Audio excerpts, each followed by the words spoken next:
కూటమి ప్రభుత్వం సమస్య పరిపాలనలో ప్రజలను ఏ విధంగా ఇబ్బంది పెట్టిందనే అంశాలపై ప్రజలకు ఖచ్చితంగా వివరిస్తామన్నారు వైసీపీ మాజీ ఎమ్మెల్యే మోహన్ రెడ్డి అంటున్నారు. కూటమి ప్రభుత్వం ఇచ్చిన హామీలు అమలు చేయకుండా పథకాలను విస్మరించారని ఆగ్రహం వ్యక్తం చేశారు. ఏడాది కూటమి పరిపాలనలో అరాచలకు హద్దు లేకుండా పోయిందని ఐపీఎస్లను కూడా జైల్లోకి పంపుతున్న పరిస్థితులు రాజకీయ చరిత్రలో ఎన్నడూ చూడలేదన్నారు. గత వైసీపీ హయాంలో తమ నేత జగన్మోహన్ రెడ్డి అనుకొని ఉంటే టీడీపీ నేతలు ఎవరు బయట ఉండేవాళ్లు కాదంటున్న మాజీ ఎమ్మెల్యే మోహన్ రెడ్డితో మా ప్రతినిధి బసవరాజ్ ఫేస్ టు ఫేస్. అరాచక అవినీతి అక్రమాల పాలనపై వైసీపీ ఏదైతే ఒక ఉద్యమంగా జగన్ అంటే నమ్మకం, చంద్రబాబు అంటే మోసం అనే ఒక పుస్తకాన్ని ఆవిష్కరించడం జరిగింది. ఇందులో భాగంగా ఏడాది కూటమి పాలనలో జరిగిన నిరంకుశతో పాలన, విధ్వంస పాలన గురించి గడప గడపకు తిరిగి ప్రజలకు తెలియజేసే క్రమంలో ఈ కార్యక్రమాన్ని లేదా ఈ బుక్ని తెచ్చినట్లు చెప్తా ఉన్నారు. ప్రస్తుతం ఏదైతే కర్నూలు పార్లమెంటు వైసీపీ జిల్లా అధ్యక్షులు ఎస్వి మోహన్ రెడ్డి గారు మనతో ఉన్నారు. ఈ కార్యక్రమం ఉద్దేశము, ఈ లక్ష్యం ఏమి తెలుసుకునే ప్రయత్నం చేద్దాము. అన్న చెప్పండి, జగన్ అంటే నమ్మకం, చంద్రబాబు అంటే మోసం అనే ఒక పుస్తకాన్ని ఆవిష్కరించారు. దీని ద్వారా ఏం చేద్దామని, ప్రజలకి ఏం తెలపాలని? అంటే ఈ సంవత్సరం లోపల ప్రజలు ఎన్ని రకాలుగా మోసపోయినారు, కూటమి ప్రభుత్వం ప్రజలను ఎన్ని రకాలుగా మోసం చేసింది, ఎన్ని హామీలు ఇచ్చినారు, ఆ హామీలన్నింటినీ నెరవేర్చకుండా అన్ని వర్గాలను ఏ రకంగా మోసం చేసినారు. సంవత్సర కాలం గడిచిపోయింది. కాబట్టి ఈ సంవత్సర కాలంలో ప్రజలకు జరిగినటువంటి అన్యాయాన్ని ప్రజలకు తెలియజేయడం ఒకటి, అలాగే ఎటువంటి అరాచకమైనటువంటి పరిపాలన చేశారు. రెడ్ బుక్ రాజ్యాంగం అని చెప్పి ఎటువంటి అరాచకం అంటే ఎంతమంది మహిళల మీద అత్యాచారాలు జరిగినాయి, ఎంతమంది వైసీపీ నాయకుల మీద హత్యాయత్నాలు జరిగినాయి, హత్యలు జరిగినాయి, అలాగే ఎంతమంది సోషల్ మీడియా యాక్టివిస్టుల మీద కేసులు పెట్టినారు, ఎంతమంది వైసీపీ నాయకుల మీద కేసులు పెట్టినారు, ఆఖరుకు ఐపీఎస్ ఆఫీసర్లను కూడా కేసులు పెట్టి జైల్లో పెట్టడము. అంటే ఇవన్నీ కూడా ఒక ప్రహసనంలాగా జరగడం అనేది ఇంతవరకు రాష్ట్ర చరిత్రలో ఇన్ని కేసులు ఇన్ని రకాలుగా పెట్టినది ఎప్పుడు లేదు. ఒకటి రెండు మత్స్య తునుక చూసుకుంటే నిన్న ఆయన శ్రీనివాస్ గారి మీద సాక్షిలో ఆయన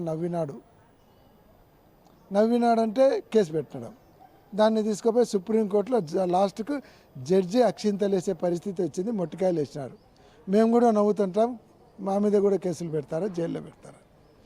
అయితే గతంలో వీరు చేసిన తప్పులుగా కానీ ఇప్పుడు శిక్షలు పడుతున్నాయి, చట్టపరంగా మేము యాక్షన్ తీసుకుంటామని కూటమి నేతలు చెప్తున్న పరిస్థితి.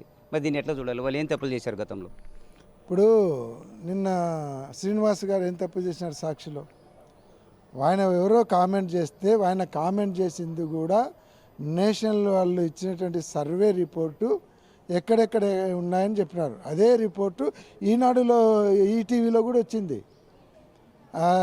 కంట్రీలో హైయెస్ట్ సెక్స్ వర్కర్లు ఉండేది ఆంధ్రప్రదేశ్లో కూడా హైయెస్ట్ సెక్స్ వర్కర్లు ఉండేది కృష్ణా జిల్లా, తర్వాత అనంతపూర్ జిల్లాని, తర్వాత ఏ జిల్లాలో ఎన్ని వేల మంది ఉండారని స్ట్రాటజీ ఇచ్చినారు. మరి ఈనాడు వాళ్ళ మీద కేసు పెట్టాలి కదా, ఈటీవీ మీద కేసు పెట్టి మరి వాళ్ళను లోపల పెట్టాలి కదా.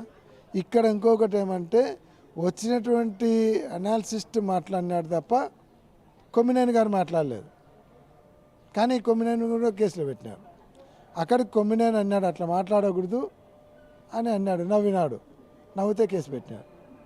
మరి అదే TV5లో 22లోనే వచ్చింది,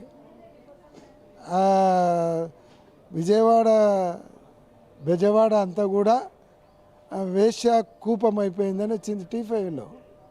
మరి ఆ రోజు ఎవరు మాట్లాడలేదు. ఈరోజు ఎవరు మాట్లాడకుండా సాక్షి మీద దాడులు, సాక్షిలో ఎవరైనా మాట్లాడినారు? ఎవరు వచ్చి మాట్లాడినారు? దాడులు. మరి సాక్షి ఆఫీస్ అంటూ పెట్టినారు. అంటే అక్రమ అరెస్టులకు కావచ్చు, లేదా అన్యాయంగా అరెస్ట్ చేయడం కావచ్చు, గతంలో వైసీపీ నేర్పింది, వాళ్ళు చేసిన ఇది సంస్కృతి అంటున్నారు. అట్లా వైసీపీ కనుక అరెస్ట్ చేస్తా పోయింటే తెలుగుదేశం నాయకులు ఎవడు బయట ఉండడు. ఈరోజు స్పీకర్గా ఉన్నారు అయ్యన్న పాత్ర గారు. ఆయన ఆ రోజు ఏం మాట్లాడినాడు? జగన్ ఒక సైకో నా కొడక ముఖ్యమంత్రిగా ఉన్నప్పుడు, చెత్త పని వేస్తున్నాడు చెత్త నా కొడుకు ముఖ్యమంత్రిగా ఉన్నప్పుడే మాట్లాడినాడు.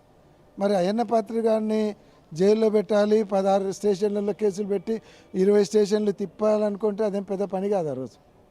కానీ అయ్యన్న పాత్ర గారి మీద కేసు పెట్టలేదు.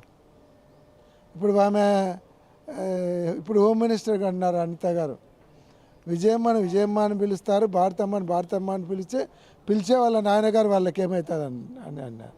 ఒక మహిళ ఆమె. జగన్మోహన్ రెడ్డి గారు ప్రజానాయకుడు, ప్రజల నుంచి పుట్టినటువంటి నాయకుడు. ప్రజలు ఎప్పుడు ఎవరు కష్టాలలో అంటే అక్కడికి వెళ్తాడు. మీరు ఎన్ని అడ్డంకులు సృష్టించినా భయపడే ప్రసక్తి లేదు. ఇంకా మీరు దీన్ని చేయడం వల్ల ఇంకా మీరే అబాస్ పాలవుతారు. నిన్న అమాయకమైనటువంటి రైతుల మీద కేసులు పెట్టినారు. ఇవన్నీ కూడా మీ పాపాలు పండనీకి వస్తుంది. ఏదో రోజు పాపాలు పండిన రోజు అధోగతి పాలవుతారు.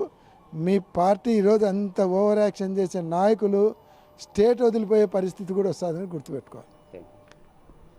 రాష్ట్రంలో కూటమి పాలన యొక్క అవినీతి అక్రమాలు అయితే ఖచ్చితంగా ఎండగడతాం. జగన్మోహన్ రెడ్డి ప్రజల నుంచి పుట్టిన నాయకుడు, ఖచ్చితంగా ప్రజల్లోకి వెళుతాడు.